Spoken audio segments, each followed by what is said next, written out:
اسی طرح جو ہے اب آئیے عشر ذوالحجہ کی طرف جاتے ہیں اور اپنی بات کے خاتمے کی طرف جا رہا ہوں کہ یہ تو پوری باتیں میں نے لے لی، اب وہ 10 دن کے بارے میں ہم بات کرتے ہیں۔ عشرہ ذوالحجہ جس کو کہتے ہیں، مطلب فرسٹ 10 days آف ذوالحجہ، حج کے مہینے کے پہلے 10 دن، ان ایام کی بڑی فضیلت ہے، یاد رکھیے۔ پہلے ذوالحجہ سے لے کر یوم النحر، مطلب 1 تاریخ سے لے کر 10، اور 10 کے دن ہم کیا مناتے ہیں؟ عید مناتے ہیں، یاد رکھیے، بقرعید جس کو کہتے ہیں عام زبان میں، ٹھیک ہے؟ تو یہ 10 دن کی فضیلت کیا ہے اس کی طرف ہم بڑھتے ہیں۔ تو ذوالحجہ کے پہلے 10 دن کی فضیلت کے تعلق سے نبی اکرم صلی اللہ علیہ وسلم فرماتے ہیں، صحیح بخاری کی روایت ہے، غور سے سنیے کتنی فضیلت ہے ان دنوں کی، جس کو ہم بہت ایزی، بہت آسان اور بہت معمولی سمجھتے ہیں۔ حدیث کے الفاظ ہے، ذوالحجہ کے ابتدائی 10 دنوں کے مقابلے میں دوسرے کوئی ایام ایسے نہیں جن میں نیک عمل اللہ کو ان دنوں سے زیادہ محبوب ہو۔ مطلب ذوالحجہ کی پہلی 10 تاریخ میں جو اعمال انسان کرتا ہے اللہ کو اتنے پسند ہے کہ اتنا پسند اللہ کو باقی دوسرے دنوں میں کیے گئے اعمال محبوب نہیں ہیں۔ صحابہ کرام نے عرض کیا، اللہ کے رسول صلی اللہ علیہ وسلم کیا جہاد بھی نہیں؟ تو فرمایا اللہ کی راہ میں جہاد بھی افضل نہیں ہے۔ مطلب اتنا افضل ہے اس مہینے میں اعمال کرنا کہ ایک آدمی عام دنوں میں اگر جہاد بھی کرے تو ان دنوں میں کیے گئے اعمال کی برابری نہیں کر سکتا۔ تو آپ نے ہاں جہاد بھی نہیں سوائے اس مجاہد کے جو اللہ کی راہ میں نکلے، جان بھی لے جائے، مال بھی لے جائے، جان بھی چلی جائے، مال بھی چلے جائے، وہ زیادہ افضل ہے، باقی کوئی عمل افضل نہیں ہے۔ مطلب ذوالحجہ کے پہلے 10 دن میں آپ جو عمل کریں گے وہ عمل جہاد سے بھی زیادہ افضل ہے۔ صرف اس مجاہد کے مقابلے میں ہمارا عمل کم ہوگا ان 10 دنوں کا جو مجاہد جان مال دونوں لے کے جائے اور کھپا دے، مطلب ختم ہو جائے، ورنہ باقی سارے اعمال ان دنوں میں افضل ہے۔ تو گویا پتہ چلا ان دنوں میں کیے گئے اعمال سب سے افضل ہے، یاد رکھیے سب سے افضل ہے۔ تو آپ جب پتہ چل گیا سب سے افضل ہے تو ہمیں خوب کوشش کرنا چاہیے۔ اور اس کے تعلق سے حافظ ابن حجر عسقلانی رحمہ اللہ لکھتے ہیں کیوں اللہ نے ان ایام کو سب سے افضل بنایا ہے، اور بڑی اچھی بات لکھتے ہیں، اور ایک حکمت، بڑی اچھی حکمت وہ لکھتے ہیں، اور وہ فرماتے اور کہتے ہیں اللہ تعالیٰ نے عشرہ ذوالحجہ، پہلے ذوالحجہ کے پہلے 10 دنوں کو اس لیے فضیلت اور شان اور شوکت بخشی ہے، اس کا سبب یہ وہ لکھتے ہیں یہ وہ دن ہیں جن میں ساری عبادتیں ایک ساتھ مل جاتی ہے، یہ وہ ایام ہے، یہ وہ مہینہ ہے جس میں ساری عبادتیں مل جاتی ہے۔ توحید تو ہے ایک مسلمان چلتا ہے، نماز، روزہ، صدقہ اور حج، سب چیزیں ایک ساتھ آتی ہے اس مہینے کے اندر۔ اس کی اسپیشلٹی ایسا ہے، اور کوئی مہینہ نہیں ہے سال کا جس میں ساری عبادتیں ایک ساتھ آئیں۔ آپ بولیں گے روزہ کہاں سے آ گیا؟ میں آگے آ رہا ہوں روزے کی طرف۔ اس دن نفل روزہ رکھ سکتے ہیں آپ ان 10 دنوں کے اندر، آگے میں رکھوں گا انشاءاللہ۔ چونکہ ساری عبادتیں وہ کہتے ہیں ایک ساتھ مل جا رہی، سب سے افضل اعمال ہے، تو ظاہر سے صدقہ بھی سب سے افضل اسی مہینے کا ہے۔ تو وہ کہتے ہیں چونکہ سارے اعمال ایک ساتھ مل جا رہے ہیں، توحید تو ہے ہی، نماز ہو جا رہی ہے، روز انسان پڑھتا ہے، روزہ بھی ان ایام کے اندر ہے، پہلے تاریخ سے لے کر 9 تاریخ تک روزہ رکھنا یہ سنت، اور اللہ کے رسول ہمیشہ رکھتے تھے ہر سال یہ روزے، فرسٹ 9 روزے ذوالحجہ کے، پہلے 9 دن کے روزے، 10ویں دن تو عید ہے، ٹھیک ہے، رکھتے تھے۔ تو روزہ بھی مل گیا، نماز بھی مل گئی، توحید پر انسان تھا، صدقات بھی کرے چونکہ سب سے افضل عمل ہے، اور اس میں حج بھی آ جاتا ہے، سارے ارکان ایک ساتھ آ رہے ہیں۔ تو وہ کہتے ہیں اس وجہ سے اللہ نے یہ حکمت ہو سکتی ہے کہ ان 10 دنوں کو اتنی زیادہ اہمیت دی، اور واقع میں ایسا اور کبھی نہیں ہوتا، یاد رکھیے۔ لیکن ایک سوال، کیا شب قدر سے بھی افضل ہے؟ تو نہیں، یاد رکھیے نہیں، وہ ایک اسپیشل ہے، اللہ نے قرآن میں جب بیان کر دیا تو اب اس کو ضرورت نہیں الگ سے وہ کرنے کی۔ شب قدر اور رمضان کا عشرہ اس کی ایک الگ ہی اپنی اہمیت ہے، وہ مستحکم، اس کی فضیلت بالکل ثابت ہے۔ اب جو باقی باتیں نہیں اس کے بعد ہی، اس کے نیکسٹ ہی آؤں گا، یاد رکھیے، ٹھیک ہے۔ تو سب سے افضل ہے، تو ان ایام میں ہمیں خوب سے خوب زیادہ زیادہ عمل کرنا چاہیے۔ اب وہ جو تکبیرات وغیرہ میں نے کہی تھی، روک دیا تھا، ایام تشریق میں کرنا ہے، اب عشرہ ذوالحجہ میں بھی تکبیرات کو کہنا ہے، اور پورے 10 دنوں تک، اور باقی کے 3 دن۔ تو آئیے تکبیرات میں سب سے پہلے ہم خوب تکبیریں کہیں۔ مسند احمد کی روایت ہے، آپ سے فرماتے رہے، کہتے ہیں ان 10 دنوں میں، مطلب ذوالحجہ کے پہلے عشرے میں کے مقابلے میں دوسرے کوئی ایام ایسے نہیں جن میں نیک اعمال اللہ کے یہاں زیادہ درجے والے ہو، لہٰذا ان دنوں میں کثرت سے اللہ کی وحدانیت بیان کرو، اللہ کی بڑائی بیان کرو، اور اللہ کی حمد بیان کرو۔ ان 10 دنوں سے زیادہ عمل اللہ کو کوئی پسند نہیں، لہٰذا اللہ کی وحدانیت، ایک ہونا بیان کرو، اس کی توحید بیان کرو، اور اس کے تعلق سے آپ آگے فرما رہے ہیں اس کی جو ہے بڑائی، اس کی تکبیر بیان کرو، اور اس کی حمد بیان کرو، ٹھیک ہے۔ اب آئیے اللہ کی وحدانیت بیان کرنے سے کیا مراد؟ لا الہ الا اللہ، یہ کہنا، یہ وحدانیت بیان کرنا ہے نا۔ اسی طرح اللہ کی جو تکبیر بیان کرنے سے کیا مراد؟ اللہ اکبر کہنا، اور دیگر تکبیرات جو اللہ کی بڑائی بیان کرتی ہے وہ کہنا۔ اسی طرح جو اللہ کی حمد بیان کرنے سے کیا مراد؟ اس کی تعریف بیان کرنا، ہر چیز کے اوپر اس کی پاکی اور اس کی تعریف بیان کرنا، یہ اس سے مراد ہے۔ اور پہلے ذی الحجہ سے لے کر 10 ذی الحجہ تک جو تکبیرات کہتے ہیں ان تکبیرات کو مطلق کہا جاتا ہے، یاد رکھیے۔ تو پہلے ذی الحجہ سے لے کر 9 ذی الحجہ تک جو تکبیرات انسان بیان کرتا ہے اسے تکبیر مطلق کہتے ہیں، مطلب وہ تکبیریں جو مطلق ہیں۔ اور 10 ذی الحجہ سے لے کر 13 جو تکبیر بیان کرتی ہے اس کو کہتے ہیں تکبیر مقید، وہ قید ہوتی ہے، کسی عمل کے ماتحت چلتی ہے، یاد رکھیے۔ تو یہ تکبیرات ہیں۔ اب کیا تکبیرات بیان کریں؟ تو آئیے کچھ چند تکبیرات جو ثابت ہے وہ آپ کے سامنے رکھ رہا ہوں، جو ہم بیان کر سکتے ہیں۔ پہلی روایت مصنف ابن ابی شیبہ کی ہے، اس کے اندر آتا ہے کہ آپ جو تکبیر بیان کر رہے ہیں بڑائی وہ ہے اللہ اکبر اللہ اکبر اللہ اکبر لا الہ الا اللہ واللہ اکبر وللہ الحمد۔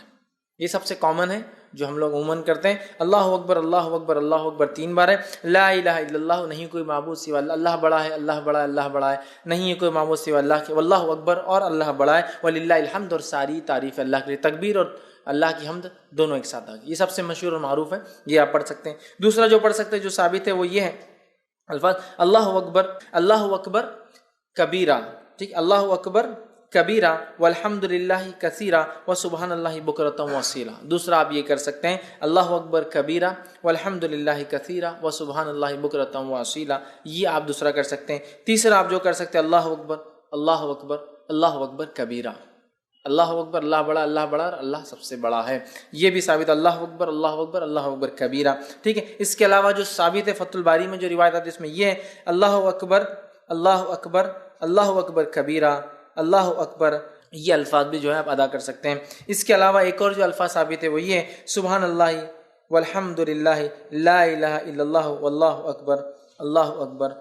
اکبر وللہ الحمد۔ یہ تمام تسبیحات آپ کثرت سے ان ایام میں پہلے سے لے کر 13 تک کثرت سے بیان کر سکتے ہیں۔ صحابہ کا ان ایام میں کیا معمول تھا، جو میں نے رکھا تھا نا کہ تکبیرات آپ نہیں پڑھتے، وجوہات شرم آتی فلاں، صحابہ کا کیا معمول تھا؟ آئیے امام بخاری نقل کرتے ہیں کہ عبداللہ ابن عمر رضی اللہ عنہما اور ابو ہریرہ رضی اللہ عنہ، یہ دونوں صحابی جو ہے ان 10 دنوں کے اندر بازار کی طرف جاتے اور بازار میں جاتے اور اتنے زور سے تکبیر کہتے ہیں کہ لوگ بھی ان کی تکبیرات کو سن کر وہ بھی تکبیر کہتے ہیں۔ اب اگر ہمارے دور میں کوئی تکبیر بولتا گیا تو وہ ایک تو پاگل ڈکلیئر ہو جائیں گا، ایکسٹرا آرڈنری، حد سے زیادہ کہیں کو دکھاوا کر رہے بھیا تم، یہ کرنا والی چیز ہے۔ اگر یہ دکھاوا ہوتی تو صحابی کبھی نہیں کرتے تھے، یہ کرنے والے اعمال، تو یا تو وہ ہو جائیں گا یا تو پھر اللہ کا ولی ڈکلیئر ہو کے عام لوگوں سے بڑا ہو جائے گا، اللہ کا ولی بھائی ہم نہیں کر سکتے، نیکسٹ آگے یہ ہو جائیں گا معاملہ۔ صحابہ نکلتے تھے اور اتنی زور سے بولتے تھے کہ سننے والے غفلت میں ہیں، بازار میں لوگ مارکیٹ میں بھول گئے، ارے یاد آ گیا ذو الحجہ چالو ہے اور اس کے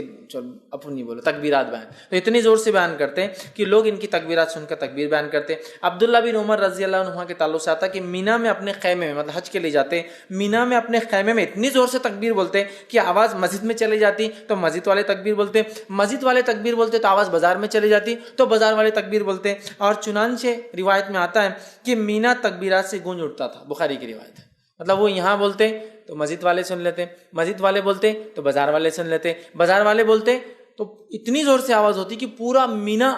آواز سے گونجتا تھا لوگوں کی تکبیرات لوگ بیان کریں، جیسے حج میں ہوتا ہے نا، تو یہ حج میں تو کرنا ہی ہے، بازار میں بھی کرتے تھے، مطلب یہ حج کو نہیں کہتے شروعات میں، بازار میں بھی کرتے چلتے پھرتے، تو ہمیں خوب تکبیرات اس مہینے میں بالخصوص 1 سے لے کر 10 اور 10 سے لے کر 13 تک بیان کرنا ہے۔ تو اسے پتہ چلا کہ ہمیں چلتے پھرتے اٹھتے بیٹھتے ان میں تکبیرات باواز بلند زور سے بیان کرنا ہے، اور عورتیں چونکہ وہ زور سے نہیں کر سکتی تو وہ پست آواز میں ہلکی آواز میں اپنے گھروں میں کریں گی۔ ہاں اگر گھر میں غیر محرم کے سننے کے ڈر نہ ہو تو عورتیں بھی بلند آواز میں تکبیرات پڑھیں گی۔ سمجھ لیجیے گھر میں صرف محرم ہے، بھائی ہے، والد ہے، بچے ہے، سگے بھانجے بھتیجے، محرمات، تو عورت تیز بول سکتی ہے، لیکن ڈر ہو کہ غیر محرم سنیں گے تو پھر پست آواز میں بولیں گے، لیکن عورت بھی بولیں گی، اور میں تو کہتا ہوں عورت ہی پہلے بولے تو پھر بچے بھی بولیں گے، بچے تو ماں سے ہی سیکھیں گے نا، بہرحال تو عورت بھی بول سکتی ہے، ٹھیک ہے۔ اسی طرح جو ہے تکبیرات کے علاوہ ان ایام میں ہمیں کیا کرنا ہے، تو ان ایام میں ہمیں روزے رکھنا ہے۔ کون سے؟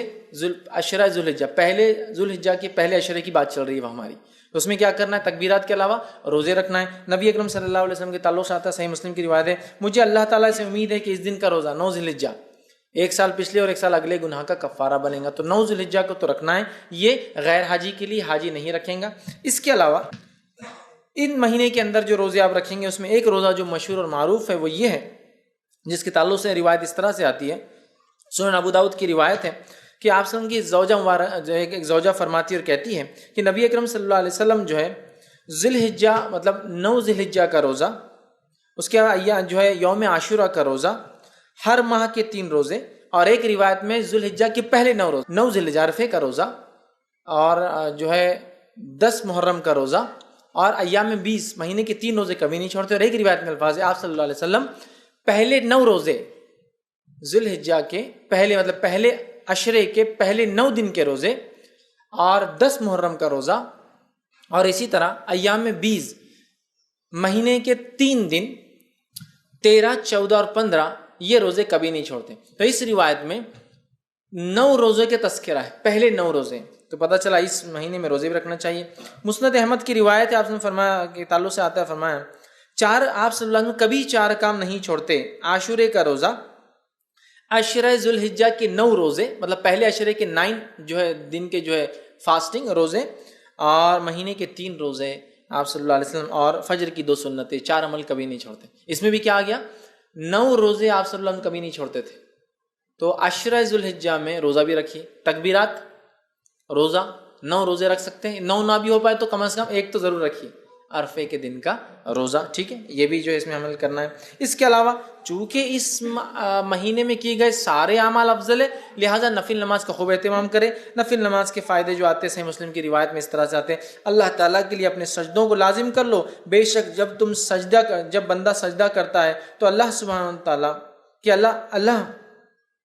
اللہ جو ہے سجدے کے ذریعے اپنی طرف تیرا ایک درجہ بلند کرتا ہے، اور اس سجدے کے ذریعے تیرا ایک گناہ مٹا دیتا ہے، اور یہ سال کے ہر وقت ہو سکتا ہے۔ تو لہٰذا یہ نفل نماز کے فضائل ہے، تو خوب ان مہینوں میں کیا کریں ہم زیادہ سے زیادہ، پہلے تو 9 روزے رکھنے کی کوشش کریں، کچھ نہ تو ایک نفل نمازوں میں اہتمام، فرض تو بہرحال کرنا ہی ہے، اس میں کوئی شک ہی نہیں ہے، نفل نمازوں کا کثرت سے اہتمام، اسی طرح تلاوت قرآن کا کثرت سے اہتمام، اس لیے کہ ہر حرف پہ 10 نیکی ہے، اور اس سے زیادہ کیا بہتر ہو سکتا ہے کہ ہم ذی الحجہ کے پہلے عشرے میں یہ عمل کریں جو سب سے زیادہ افضل عمل ہے، تو آپ وہ کیجئے۔ صدقہ دینا، اس لیے کہ صدقہ ایک بڑا افضل عمل ہے، صدقہ بھی دیجئے، اس لیے کہ اس 10 دن میں کیے گئے عمل سب سے افضل ہے، لہٰذا خوب جو ہے صدقہ آپ کیجئے، اور دیگر جتنی نیکیاں ہو سکتی وہ کریں، اور بالخصوص گناہ کبیرہ سے اور حرام کاموں سے اپنے نفس کو بچائے، بالخصوص گناہ کبیرہ سے اور حرام کاموں سے اپنے نفس کو بچائے، اس لیے کہ محترم اور حرمت والے مہینوں کو پاس اور لحاظ رکھنا یہی ہے کہ اس میں ہم گناہ اور معصیتیں کام نہ کریں، نیکیوں میں اضافہ کریں۔ تو جہاں ہم نیکیوں میں اضافے کی میں بات کر رہا تھا اب تک، تو یہاں گناہوں سے بچنا بھی بہت زیادہ ضروری ہے، اس لیے کہ یہ ایام میں کیے گئے اعمال سب سے زیادہ افضل ہے، لہٰذا خوب نیکی کا ہم اہتمام کریں، اور خوب اپنی نفس کو گناہوں سے بچائے، وہ چاہے ذی الحجہ کا مہینہ ہو یا دیگر اور 3 مہینے، مطلب ٹوٹل 4 مہینے حرمت والے، ان چاروں مہینے کا احترام کرے، حرمت کا پاس و لحاظ رکھے، گناہ اور معصیت سے اجتناب کرے، بالخصوص کبائر سے اپنے آپ کو بچائے، اسی طرح نیکیوں میں اپنے آپ کو آگے بڑھانے کی ہم جو ہے خوب سے خوب جو ہے کوشش کریں، اور بالخصوص وہ اعمال جو اعمال ہمیں بتائے گئے ان ایام میں کرنے کے، ان اعمال کو ہم جو ہے کثرت سے کرنے کی کوشش کریں، زیادہ سے زیادہ نیکی کریں، اور زیادہ سے زیادہ گناہوں سے اپنے نفس کو اپنے آپ کو بچانے کی کوشش کریں۔ اب آئیے آخر میں چند کلمات کہ ان ایام میں جو مخصوص دن ہیں ان کے کچھ نام آپ کے سامنے رکھ دیتا ہوں تاکہ بات سے واضح ہو جائے۔ جو ہے پہلے عشرے کو جو ذی الحجہ کا ہوتا ہے یا ذی الحجہ کا ہوتا ہے اسے کہتے ہیں عشرہ ذی الحجہ۔ تو عشرہ ذی الحجہ، عشرہ کا معنی 10 ہوتا ہے، تو عشرہ ذی الحجہ بولے تو بعد کے 10 دن یا آخر کے 10 دن نہیں یاد رکھیں، جب بھی روایت میں آئیں گا عشرہ ذی الحجہ تو معنی ہے پہلے 10 دن، فرسٹ 10 days، ٹھیک ہے۔ اس کے علاوہ دوسرا جو ہے یوم الضحیٰ، یہ جو ہے عید الاضحیٰ کے دن کو کہتے ہیں یوم الضحیٰ۔ اسی طرح جو ہے